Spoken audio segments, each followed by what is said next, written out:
ForMe girls! Today I'm going to show you how to make Nutella Chocolate Chip Cookies.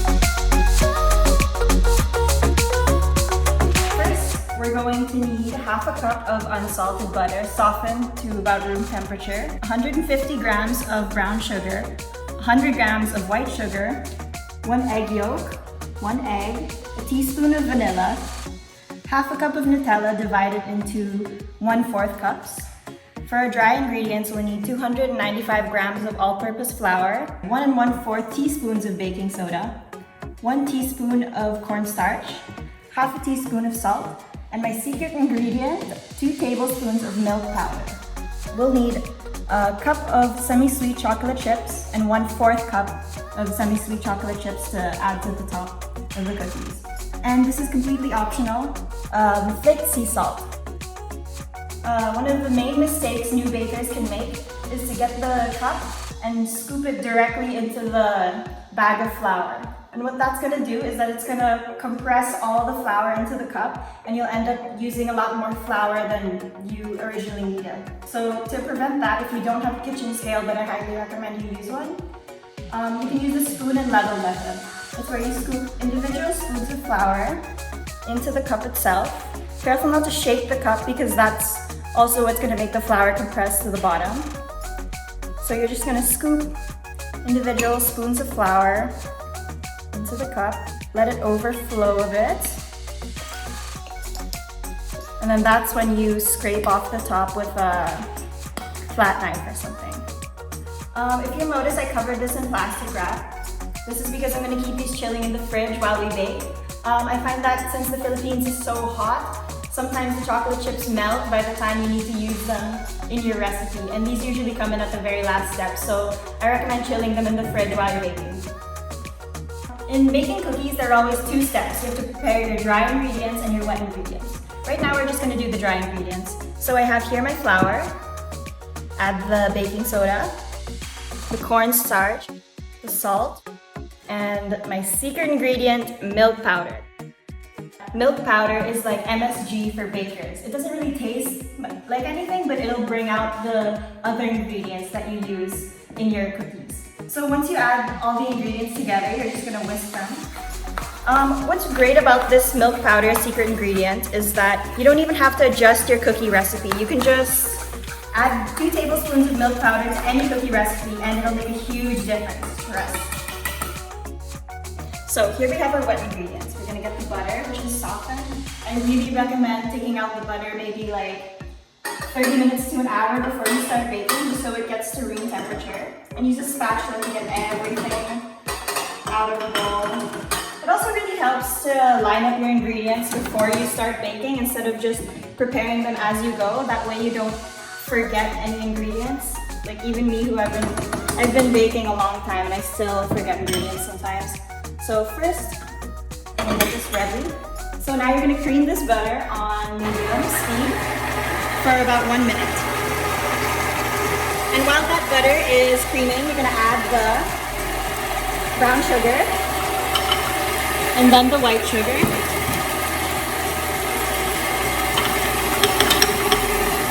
And you're gonna let this cream for about 2.5 minutes. Okay, so now that 3.5 minutes have passed, you're gonna turn off the mixer and always, always, always scrape the bottom of your stand mixer with a spatula because some stand mixers don't reach all the way to the bottom. So this is a good way of making sure everything gets more evenly mixed. Okay, now we're gonna add the egg yolk for chewiness. Add the other egg. And then a teaspoon of vanilla. So now you're gonna turn your mixer on medium-high and start cleaning this for 6.5 minutes. So 6.5 minutes are up. I know this butter sugar creaming process takes so much time, but trust me, it makes all the difference. And we're gonna add the 1/4 cup of Nutella. And again, scrape the bottom if you can.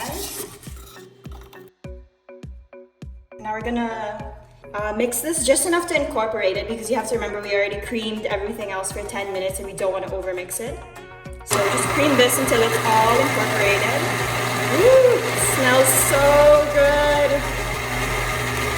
Okay, so now that we added the Nutella, scrape the bottom again, just to make sure everything's evenly distributed.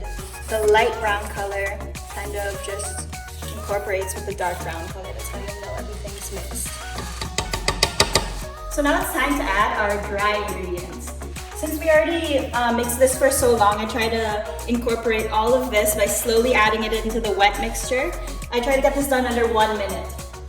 So start the timer. Put it on low because you don't want anything to go flying all over the place. Yeah, try not to add everything at once because this can get really messy. So just add the dry ingredients a little at a time. We're at 20 seconds now.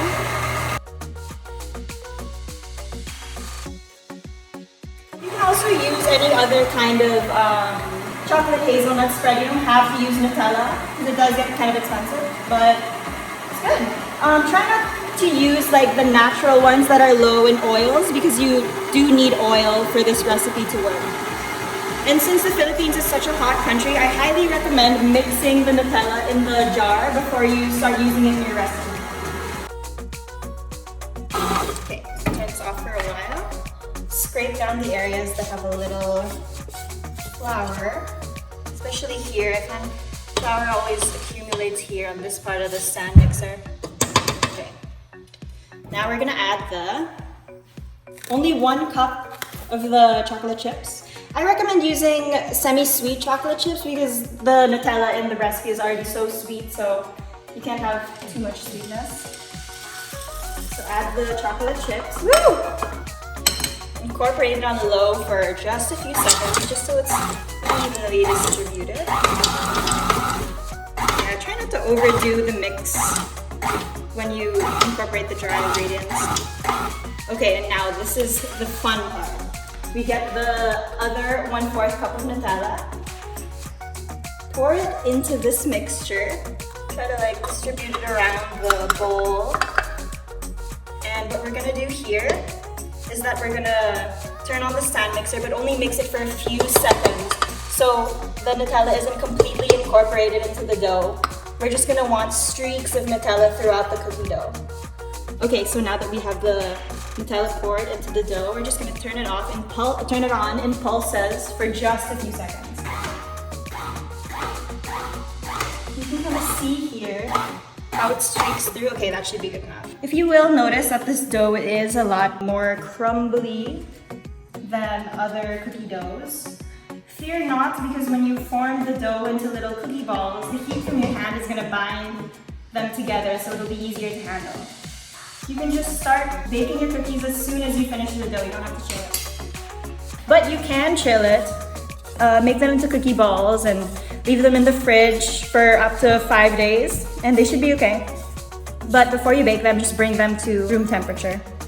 Okay, so for the next part of the recipe, you get your cookie scooper, which is just a regular ice cream scooper, and start scooping the cookies into about, I think this is 1/4 cup or 1/4 measurement or something. I do just a little over that, so I mix it together. See, look how the dough is not crumbling in my hands because the heat from my hands are binding it together. And then spread them about a few inches apart on a baking pan with a Silplat baking sheet, or you could also use parchment paper. You can just scoop these and then wrap them in some saran wrap or like an airtight container, and then leave them in the fridge, and they should be fresh for about 5 days, which is great because you can just bake them whenever you want to bake them and you'll always have freshly baked cookies instead of just baking an entire batch in one day and then waiting a few days to eat them and then they'll get kind of stale. And who doesn't love freshly baked cookies? Would you look at these beautiful ladies? Okay, so this makes about 25 cookies per recipe. And now we're gonna get the 1/4 cup of chocolate chips and sprinkle them on the top of the cookies. These are just for aesthetic purposes. And well, I'm a huge sweet tooth, so I will never say no to extra chocolate chips. So now we're gonna put these into the oven at 350 degrees Fahrenheit for 10 minutes. Okay, these are out of the oven. They smell so good. If they're a little too puffy for you, you can just get the back of a spoon and press them ever so slightly down. Just the moment they're out of the oven. These aren't too puffy, so I'm pretty okay with these. And this is completely optional. You can add flaked salt to the cookies. I noticed that when you're cooking for kids, sometimes they don't really like salt with their cookies, but I like salt with my cookies, so I'm gonna sprinkle just a bit on.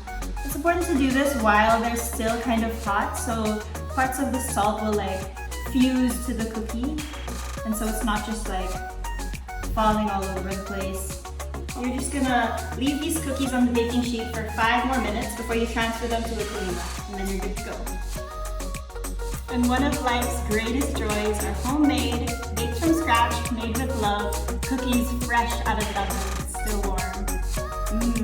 Thank you for watching. Bye ForMe girls. Hope you're staying safe.